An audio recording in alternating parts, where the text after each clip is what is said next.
হ্যাঁ, জাতীয় চার নেতা কই কেউ তো প্রতিবাদ করলো না, সব জানি। আমি ওনাকে চ্যালেঞ্জ করলাম যে আপনি সব জানেন মানে, যে আমার মা একমাত্র ব্যক্তি যে আপনার পরিবারের প্রত্যেকটা কবরের উপরে ফুল ছিটাতে ছিটাতে তার স্বামীর কবর জিয়ারত করেছে। বুঝাতে পারছি? আর বলবো?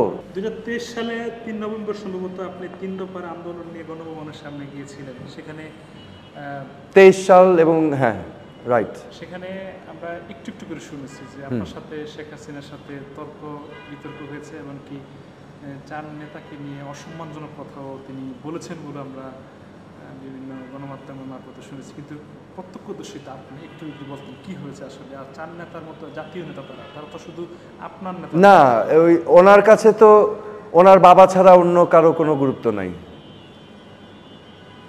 কোনো গুরুত্ব নাই। তো ওই যে আবার বলছি, ওই ক্ষমতা লাগবে, ক্ষমতায় বসে থাকতে হলে ইউনিটি দেখাতে হবে, ইউনিটির কারণে লিপ সার্ভিস দিয়ে জাতীয় চার নেতা।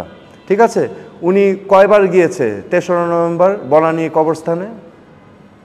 হিসাব নিয়ে দেখেন তো, কয়বার গিয়েছে? যায়নি।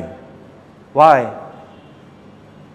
এই এখন এসে আবার জাতীয় চার নেতার নাম আসতেছে, এর আগে আবার নাম ছিল না। যখন ক্ষমতায় ছিল তখন কোনো খবর নাই, ওই 2-1টা অনুষ্ঠান গতানুগতিক কইরে জাতীয় চার নেতার অনুষ্ঠানে কথা হয়েছে অন্য টপিকস নিয়ে। অথচ জাতীয় চার নেতার অবদান নিয়ে কোনোদিন শুনেছেন কোনো উল্লেখযোগ্য কোনো আলোচনা আওয়ামী লীগের পক্ষ থেকে? হয় নাই। কেন হয় নাই? এবং ওনার সাথে আমার বেশ 15-20 মিনিট তর্ক বিতর্ক হয়েছে।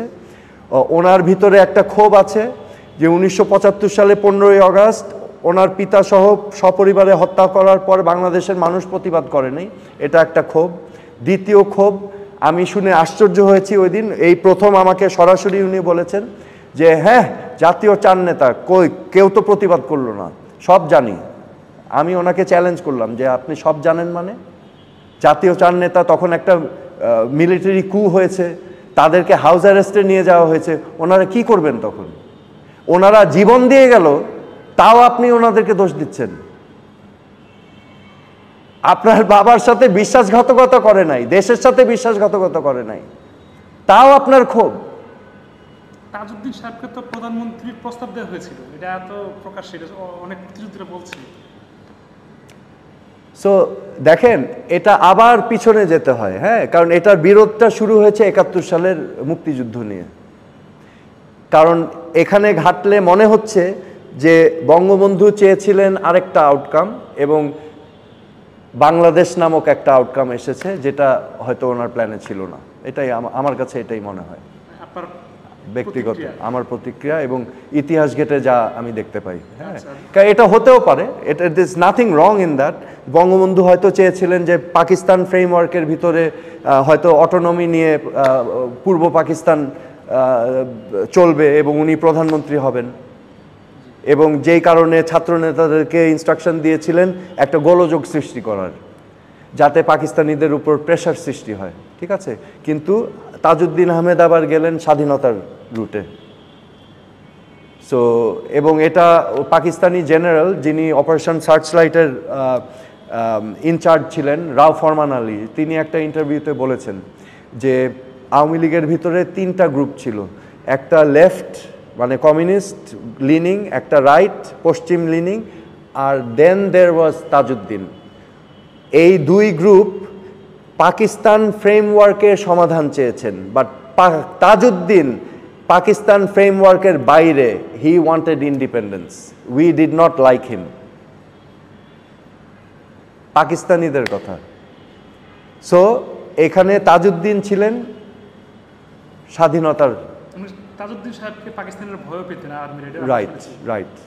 আচ্ছা, যেটা বললাম, কারণ উনি খুব তুখোড় চিন্তাবিদ ছিলেন এবং ওনার জ্ঞানও ছিল, নলেজও ছিল, হাইলি এডুকেটেড, রাইট, এবং নৈতিক শক্তি ছিল ওনার, এই জন্য। আচ্ছা ভাই, যে প্রশ্নটা করেছিলাম যে 2023 সালের নভেম্বরে তখন আপনার সাথে খারাপ ব্যাপারটা করেছেন, সেটা আসলে কি আপনি বলেন নাই কখনো?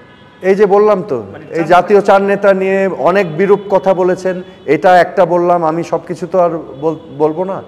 এখানে অনেক কিছু, ওই কবর নিয়েও কথা হয়েছে, কে কার কবর দেখেছে না দেখেছে, খুব চিপ কথাবার্তা আর কি। ঠিক আছে, খুব চিপ কথাবার্তা যেগুলো আমি এখানে প্রকাশ করব না। আচ্ছা, হ্যাঁ, যেখানে আমার উত্তর দিতে হয়েছিল যে আমার মা একমাত্র ব্যক্তি যে আপনার পরিবারের প্রত্যেকটা কবরের উপরে ফুল ছিটাতে ছিটাতে তার স্বামীর কবর জিয়ারত করেছে। বুঝাতে পারছি? আর বলবো দরকার নেই তো, কার ক্ষোভ থাকবে? শেখ হাসিনা তো থাকলে থাকবে, আমার কি করার আছে? আমি সত্যি কথা বলতেছি। আমি যেটা আমি দেখেছি, যেটা আমি স্বচক্ষে দেখেছি, আমি তো সেই কথাই বলছি। আমি তো বানোয়াট কিছু, আমি কি গণহত্যা কি বানোয়াট? এখানে কি ১৫০০ মানুষ মারা যায় নাই? এটা কি ওনার আদেশে নির্দেশে হয় নাই? এই যে পুলিশ, বিডিআর, বিজিবি আর এরা ফায়ার করলো, কার আদেশে ফায়ার করেছে? ছাত্রলীগকে অস্ত্র হাতে কে নামিয়েছে মাঠে? যুবলীগকে কে নামিয়েছে মাঠে? আমি। কার আদেশে নেমেছে? তা আমি ভুল কথা কোথায় বললাম? হ্যাঁ, এই যে হত্যা, গুম, নির্যাতন কার আদেশে হয়েছে? নির্বাচনগুলো, প্রহসনমূলক নির্বাচন কার আদেশে হলো? কার পরিকল্পনায় হয়েছে? তা আমি কোন জায়গায় ভুল বললাম? সঠিক কথায় ক্ষিপ্ত হলে তো কিছু করার নেই, তাই না? এখন তার বিচারের কথা বলা হচ্ছে, একদিকে প্রশ্ন হচ্ছে যে ভারত তাকে দিবে না, এমন প্রশ্ন রয়েছে। আবার বাংলাদেশের মানুষ চায় তার বিচার, বা তিনিও আবার চায় বাংলাদেশে আবার আসবে, আবার সুযোগ পেলে সকলকে বুঝিয়ে দিবে, দেখে নিবে। আসলে তার দেশে ফেরা বা আওয়ামী লীগ, এগুলো হচ্ছে বাস্তবতা থেকে যখন সাইকোপ্যাথরা একদম ডিসকানেক্টেড হয়ে যায়, এটারই প্রমাণ দেখছি আমরা এইসব কথাবার্তায়।